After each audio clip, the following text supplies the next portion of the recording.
বাংলাদেশ আমার প্রিয় আছে, নেপাল আমার প্রিয়। বাংলাদেশে খাওয়া মাছটা খেতে হবে, মাছটা খাইনি, জাস্ট অনেক ভালো টেস্টি ফুডটা। আমি আজকে থাকি না থাকি, কালকে আমি মরেও যাই, তো রগবির নামটাও রয়েছে আমার বিচার। বাংলাদেশে খেলতে এসেছে নেপাল রাগবি দল। বাংলাদেশের বিপক্ষে ইন্টারন্যাশনাল সিরিজ তারা খেলেছে। এই ম্যাচের মধ্যে সবচেয়ে আকর্ষণীয় এবং দৃষ্টি কেড়েছেন একজন, তিনি হচ্ছেন গোপাল ছেত্রী, নেপাল দলের টিম ম্যানেজার। তিনি খুব ভালো বাংলা বলতে পারেন। বাংলাদেশের প্রতি বা বাংলা ভাষার প্রতি কতটুকু ভালোবাসা থাকলে বাংলাটা রপ্ত করা যায়। আমার সঙ্গে আছেন গোপাল ছেত্রী। গোপালদা কেমন আছেন? সবাইকে নমস্কার চাই।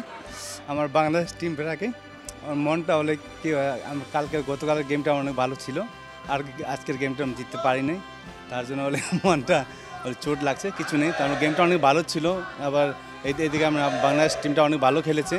গতকালে সেটা আমরা দুইটাই আমরা জিতলাম, তো ওরা জিততে পারিনি, নীল ছিল, একটাতে ওরা পয়েন্টটা করলো, একটাতে করেনি। তো আজকের গেমটা আমরা অনেক ফার্স্টটাতে আমরা অনেক ভালো ছিল, ফার্স্টে আমরা জিততে আশা ছিল, তো বিচটা আপনার অনেক ডিস্টার্ব হলে কি বুঝতে পারিনি। তো এটা কিছু আমার দুঃখ কারণ কিছু নেই। বাংলাদেশটা জিতে আমার খুশি লাগছে, নেপাল জিতে আমার খুশি লাগছে, দুইটাই টিম আমার জন্য অনেক ভালো, দুইটাই টিম আমার কাছে প্রিয়। আপনি বাংলা ভাষাটা আসলে কিভাবে রপ্ত করলেন, কিভাবে শিখলেন? মানে রীতিমতো সবাই অবাক হয়ে গিয়েছে যে নেপালি হয়ে কিভাবে বাংলা ভাষাটা এত ভালো বলতে পারেন। ইন্ডিয়াতে অনেক ছিলাম, ইন্ডিয়াতে আপনার ক্যালকাটাতে অনেক ছিলাম আমি, আপনার ছোটোবেলাতেই আমি কাজ করে ক্যালকাটাতে ছিলাম, সেখানে শিখলাম অল্প অল্প, দেরি তো নেই। কেমন লাগলো বাংলাদেশে এসে বাংলা ভাষা বলতে পারছেন? এটা আমার সেকেন্ড টাইম বাংলাদেশে, আমার অনেক ভালো লাগছে। আর বাংলাদেশ আমার প্রিয় আছে, নেপাল আমার প্রিয়, দুইটাই আমার জন্য অনেক মিত্রতা, দুইটা দেশের জন্য। আমি বাংলাদেশে আমরা এই যে গেমটা আপনার 50 সেন্টের গেম, দুইটা দেশের জন্য আমার অনেক ইম্পর্টেন্ট গেমটা ছিল, এটা আমার ওয়ার্ল্ড রগবির মেম্বারশিপের জন্য। তো এটা বাংলাদেশ জিতলো, আমি জিতলাম, আমার জন্য একটাই বরাবর। তো আমি দুইটা যেতে ভালো খেললাম, এটা কোনো আমার খেলার ইঞ্জুরি হয় নাই, সব খেলাড়িগুলো একদম ঠিক আছেন, তাই আমার বিশেষ ভালো করে। এই যে এই মাঠে কয়েকদিন আগে হামজা চৌধুরী খেলে গেছে, 2011 সালে মেসি এই মাঠে খেলে গেছে, আরও অনেক তারকারা এই মাঠে খেলে এসেছে। সো কেমন লাগছে এই মাঠে যে রাগবি খেলে? আপনার রঙরসালাটা অনেক ভালো, এই যে গ্রাউন্ডটা অনেক ভালো, এটা একদম হাই স্ট্যান্ডার্ড লেভেলের গ্রাউন্ডটা আছে আমাদের রঙরসালা, সেটা আমি আপনার গভর্নমেন্ট অফ বাংলাদেশকে আমি ধন্যবাদ দিতে চাই। বাংলাদেশের রাগবি তো দিনকে দিন ভালো করছে এবং অনেক দিন আসলে থমকে গিয়েছিল, সেখানে বাংলাদেশের রাগবি ভালো করার জন্য আপনার পরামর্শ কী থাকবে? আমি কি বলতে চাই, আমাদের বাংলাদেশ টিমটা আপনার যে প্রথমে অনেক ভালো ছিল, তো আমার ব্যক্তিগত আমার যে এটা বিচার, সেটা আমি কী বলবো, আপনার ফিটনেসটা ওদের করতে, ফিটনেসে জোর দেবে। তারপরে আপনার যে এজ লেভেলটা আছে, আপনার 30 বছরের উপরে আছে, তাতে মুনির ছেলেটা নিয়ে আসা ভালো হবে, ওরা ফাস্ট হবে, বুঝলেন তো।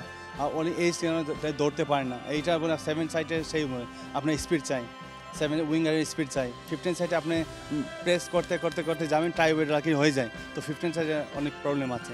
তার জন্য আমি কী বলছি, বাংলাদেশ টিমকে একটা ইয়াং জেনারেশন নিয়ে আসে, গ্রাসরুট থেকে খেলায় নিয়ে আসবেন, আপনার কলেজ স্টুডেন্টকে নিয়ে আসবেন, ট্রেনে আমরা ভালো হবো। বাংলাদেশি খাবার তো নিশ্চয়ই টেস্ট করেছেন, কেমন ছিল ওভারঅল আপনার এই কয়েকদিন বাংলাদেশের জার্নিটা? বাংলাদেশের খাওয়া মাছটা খেতে হবে, মাছটা খাইনি, জাস্ট অনেক ভালো টেস্টি ফুডটা। কেন বাংলাদেশ আমার নেপালের সেম এই মশলা ফুডটা হয়তো সেম, কি ডিফারেন্ট নেই, চাই ইন্ডিয়া বাংলাদেশ নেপাল একটাই হয়। এই রগবিটা নেপালে আমি শুরু করেছিলাম, তা আমি আপনার দ্য ফাউন্ডার অফ রগবি নেপাল, প্রথমে 2005 আমি শুরু করেছিলাম এই রগবিটা নেপালে, সে প্রথমে রগবি ছিল না। আর এখন জানি আমার রগবিটা এমন মাতি গেছে, আমার অনেক খুশি হয়েছে। আমি আজকে থাকি না থাকি, কালকে আমি মরেও যাই, তো রগবির নামটাও রয়েছে আমার বিচার। রাগবি খেলতে তো প্রচুর শক্তি প্রয়োজন। আমি নম্বর 2-তে খেলেছিলাম, নম্বর 2 হুকারে খেলেছি আমি। এটা আপনার শক্তিও চাই, আপনার স্পিডও চাই, দুইটাই চাই। এটা আপনার পজিশন হিসাব থেকে খেলতে হবে। রাগবির সম্ভাবনাটা কি? এটাকে যদি কেউ পেশা হিসেবে নিতে চায়, তারা নিতে পারে কি না?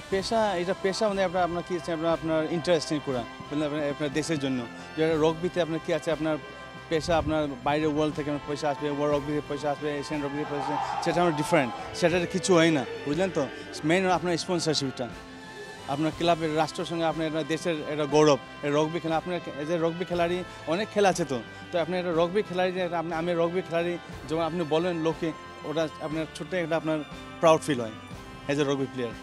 এই যে বাংলাদেশ এবং নেপাল বন্ধুত্বপূর্ণ একটা আচরণ, মানে খুব ভালো লাগছে নিশ্চয়ই। দেখলাম যে কেউ হেরে গেলেও তারা উদযাপন করছে, যারা জিতে গেলেও তারাও উদযাপন করছে, এবং খুব ফ্রেন্ডলি একটা ব্যাপার। মানে বাংলাদেশ নেপাল তো সবসময় মনে হচ্ছে যে খুব কাছের এই খেলাধুলার মাধ্যমে। একটা সেটা আপনি ভালো করে করলেন। দেখেন দুইটা গেম দিয়ে আমরা দুইটা দেশ থেকে আমরা মিত্রতাটা ভালো করে ক্লোজ করতে পারি and will make good relationship with Bangladesh and Nepal with rugby game. So we are also our general secretary say that আমি আপনাকে নিমন্ত্রণ করব।